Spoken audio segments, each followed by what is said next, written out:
መንፈስ ቅዱስ አሐዱ አምላክ አሜን። ዝኸበርኩም ህዝበ ክርስቲያን ከመይ ጸኒሕኩም አሜን። አምላኽና እግዚአብሔር ዝኸበረን ዝተመስገነን ይሁን። መብዛሕትኡ ግዜ ዝለዓል ጥያቄ ኣሎ ዲፈረንስ ኣብቶም ናይ ሃይማኖታት ዘሎ ኣፈላላይ ዘሎ ዘይመስሎ ብዙሓት ሰብ ኣሎ ይጥይቐካ እውን ማለት እዩ። እንታይ እዩ ተፈላላይ? ኩልና ጥያቄ ኣለና። ካብ ሓደ ሃይማኖት ናብ ሓደ ሃይማኖት ዘሎ ኣፈላላይ እንታይ እዩ? ለምሳሌ ሎማዓንቲ ንሪኦ ኣብ ካቶሊክና ኦርቶዶክስ ዘሎ ኣፈላላይ እንታይ እዩ? ስርዓቱ ይኹን ቀኖኑ ይኹን እንታይ ይመስል ማለት እዩ። ስለዚ ኣብ ዶግማቲክና ኣብ ቀኖና ኣፈላላይ ክህሊ ግዴታ እዩ ማለት እዩ። ስለዚ ታ ኣፈላላይ እንታይ ይመስል ዝብል ዘመሳስሎም ከታይ ዝብል ዝተወሰነ መልክዑ ክንርዳእ ኢና ማለት እዩ። ኣብዚ ክንርኢ ከለና ኣብ መንጎ ኦርቶዶክስን ካቶሊክን ዘሎ ኣፈላላይ ነዊሕ ዘመናት ፀንሐ ኮይኑ ኣብ ስነ መለኮት በተለይ ቴዎሎጂ ውድብ ስርዓተ ኣምልኾን ዝተሰረተ እዩ ማለት እዩ። ስለዚ እቲ ቀንዲ ታሪኻዊ ምፍልላይ ክንርኢ ከለና ኣብ 1054 ዓመተ ምህረት ግሬት ስኪዝም ዝብል ዝተፈጠረ ኣብዚ ኣከፋፋል ዝተፈጠረሉ ሃይማኖት ካብ ሃይማኖት ዘሎ ብሰፊሕ ኣፈላላይ ዝተፈጠረሉ ግዜ ነይሩ። ብሓደ ዓይነት ስርዓት ወይ ከዓ ብሓደ ዓይነት መዋቕር እናመፀ ፀኒሑ ምስ ምብራቕ ወይ ከዓ ኦሪየንታል ኦርቶዶክስ ከም ተዋህዶ ሓዊስካ ኦሪየንታል ዝበሃላ ዘናይ ህንዲ ማላንካራ እቶም ኮፕቲክ ዝበሃሉ እዚኣቶም ብሓደ ኮይኖም ምስኦም ከዓ ዘሎ ኣፈላላይ ድማ ካብኡ ንላዕሊ ካብ ጉባኤ ኬልቄዶን 451 ዘሎ ጉባኤ ዘሎ ማለት እዩ። ብናይ ኦርቶዶክስ ጉባኤታት ተቐበሎም ሰለስተ እዮም እቶም መሰረታዊ ነገር። ካብኡ እንድሓር ዘሎ ግን ካብ 451 ዓመተ ምህረት ዝጀመረ እዩ ማለት እዩ። ተፈላላይ ናመፀ ኸይዱ ካብኡ ቀፂልና ክንሪኦ ከለና ናብቲ እቶም ዋና ዝበሃሉ ኣፈላላያት እዞም ዝስዕቡ እዮም ማለት እዩ። ተቐዳማይ ስልጣን ርእሳነ ሊቃነ ጳጳሳት እዩ።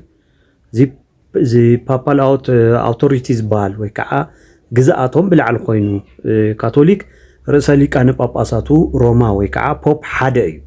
ናይ መወዳእታን ልዑል ስልጣንን ኣብ ልዕሊ ኩለን ኣብያተ ክርስቲያናት ኣለዎ ኢሎም እውን ይኣምኑ ማለት እዩ። እዚ ፖፕ ኣብ ጉዳይ እምነትን ምግባርን ወግዓዊ ውሳነ ክህብ ከሎ ኣይጋገይን እዩ ዝብል ወይ ከዓ ፓፓል ኢንፎሊቢሊቲ ዝብል እምነት ኣሎ። እሱ ብላዕሊ ኮይኑ ዝውስኖ ነገር ኩሉ ትክክል ኢሎም እዮም ዝኣምኑ ማለት እዩ። ኣብቲ ናይ ኦርቶዶክስ ስርዓት ክንመፅእ ከለና ከም ዝፍለጥ ኩሎም ጳጳሳት ማዕረ ስልጣን ከም ዘለዎም ይኣምኑ። ላዕለዋይ ስልጣን ናይ ሓባር ውሳነታት ዝሓልፈሉ ከዓ ቅዱስ ሲኖዶስ ዝብል ወይ ኩላዊ ጉባኤ እዩ እምበር ሓደ ሰብ በይኑ ልዑል ስልጣን የብሉን ዝብል ኣመኔታ ኣሎ ማለት እዩ። ካብኡ ክንርኢ ከለና እቲ ምውፃእ መንፈስ ቅዱስ ኣብዚ ተመሰረታዊ ዝኾነ ናይ ስነ መለኮት ኣፈላላይ ማለት እዩ። እንታይ እዚ ፊልዮክ ዝበሃል እዚ ፊልዮክ ዝበሃል እንታይ እዩ? ኣብ ምስጢረ ስላሴ ብናይ ኦርቶዶክስ ተዋህዶ ቤተክርስትያን ኣስተምህሮ ተዓብዪ እውን ኣፈላላይ ተባሂሉ ምስ ካቶሊክ ዝፅዋዕ እዚ እዩ። እንታይ እዩ? ብቲ ናይ ሰለስትነትን ሓድነትን ተባሂሉ ክግለፅ ከሎ ኣብ ወላዲ ወልዲ ተወላዲ መንፈስ ቅዱስ ሰራፂ ነገር ግን ብናይ ኦርቶዶክሳዊ ስርዓት ኦርቶዶክስ ታያ ትብል እግዚአብሔር ኣብ ወላዲ እዩ ከምኡ እውን ኣስራፂ እዩ ትብል። ንመንፈስ ቅዱስ ዘስርፆ እግዚአብሔር ኣብ እዩ ኢላ እያ ትኣምን። ኣብ ናይ ካቶሊክ እንተሪኢና ግን እንታይ ኢሎም እዮም ዝኣምኑ? መንፈስ ቅዱስ ሰርፅሲ ካብ ኣብ ብቻ ኣይኮነን ካብ እግዚአብሔር ወልዲ እውን እዩ ሰርፅ ኢሎም እዮም ዝኣምኑ። ተዓብዪ ኣፈላላይ ናይ ስነ መለኮት ኣብዚ እዩ ማለት እዩ። ኦርቶዶክስ መንፈስ ቅዱስ ካብ ኣብ ጥራይ እዩ ዝሰርፅ ማለት ወልዲ እውን ምስ ኣብ ማዕረ እኳ እንተኾነ እዩ ዝብል። ኣብቲ ናይ ግብሪ ሰለስትነት ግን ኣብ ወላዲ ኣስራፂ ንመን የስርፅ እንተኢልና ንመንፈስ ቅዱስ ወልድ ተወላዲ መንፈስ ቅዱስ ከዓ ሰራፂ ብመን ከይሰርፅ እንተተባሂሉ ብእግዚአብሔር ኣብ ኣብዚ ዓብዪ ናይ ሃይማኖት ተፃብኦ ወይ ከዓ ናይ ስነ መለኮታዊ ቴዎሎጂ ኣፈላላይ ዝገልፀሉ መንገዲ እዩ ማለት እዩ።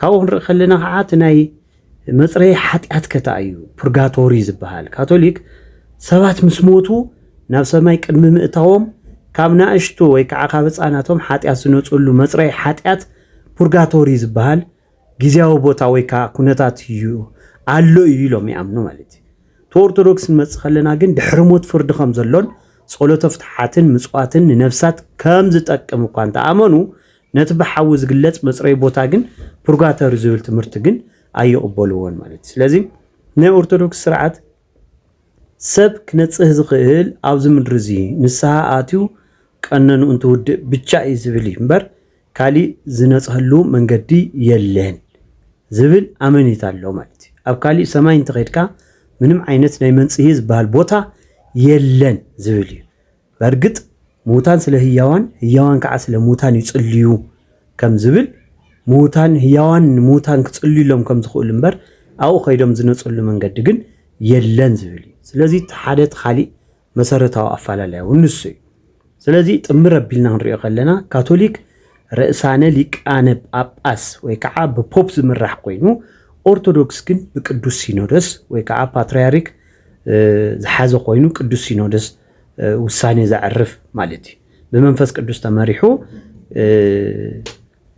ናቱ ውሳኔ እዩ ዝቕበል ማለት እዩ ኣብ ናይ ሮማ ስርዓት ከዓ ካህናት ክምርዐው ይፍቀድ እዚ ሰሊባስ ይባሃል ኣብ ናይ ካቶሊክ በምንም ተኣምር ብክህነት ዝኣተየ ስርዓቱ ክምርዖ ኣይፍቀዶን ኣብ ናይ ኦርቶዶክስ ግን ኣብቲ ናይ ስርዓተ ቤተክርስትያን ክንርኢ ከለና ቅድመ ክህነት ምቕባሎም ክምርዓው ይፍቀድ ጳጳሳት ግን መነኮሳት እዮም ኢሉ እዩ ዝወስድ ማለት ጳጳሳት ክምርዑ ይፍቀዱ ነገር ግን ቅድመ ክህነት ምቕባሎም ግን ካህናት ክምርዐው ይኽእሉ እዮም መዓዝ ቅድመ ክህነት ምቕባሎም ተባሂሉ ኣብ ዲቁና ስርዓት እናሃለዩ ካብኡ ካብ ዲቁና ክምርዐዩ ክህነት ክቕበሉ ይኽእሉ እዮም ዝብል በቲ ናይ ጴጥሮስ መሰረት ብምግባር ወይም ድማ እግዚአብሔር ኢየሱስ ክርስቶስ ንጴጥሮስ ናይ ክህነት ስልጣን ከም ዝሃቦ ከምኡ ድማ ተመርዒ ከም ዝነበረ ሰበይት ከም ዝነበረ መሰረት ብምግባር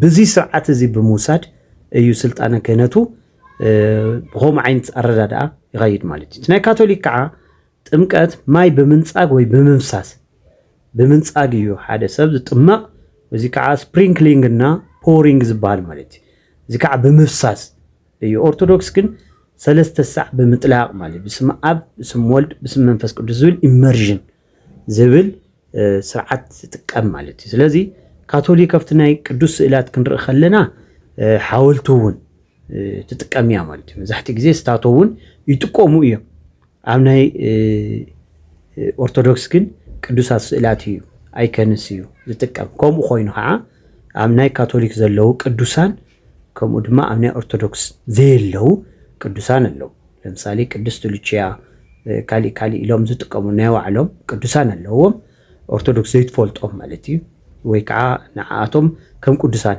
ኢላ ዘይተቐበሎም ኣለው ዘሴም ኣስ ደሞ ኣብ ናይ ኦርቶዶክስ ኮይኑ ቅዱሳን ተባሂሎም ዝውሰዱ ብቅዱሳን ስእላት ወይ ከዓ ኣይከን ብቻ እያ ትጥቀም ማለት እዩ ኦርቶዶክስ ተዋህዶ እዚ ካብቲ በዝሒ ዘሎ ወይ ካብቲ ምልኣት ዘሎ ዝተወሰነ ዝገለጽናዮ ማለት እዩ ብኻሊኡ እውን ናይ ካሊእ ኣፈላላያት እናርኣና ክሻዕ ክንከይድ ኢና ናይ ፕሮቴስታንት ኸታ ይመስል ምስ ኦርቶዶክስ ዘሎ ኣፈላላይ ከምኡ ድማ እቶም ካልኦት ሃይማኖታት ከ እንታይ ይፈላለዮም ዝብል ከም ናይ እግዚኣብሔር ፍቓድ ክንርኢ ክንሙክር ኢና ወስብሃት ለእግዚአብሔር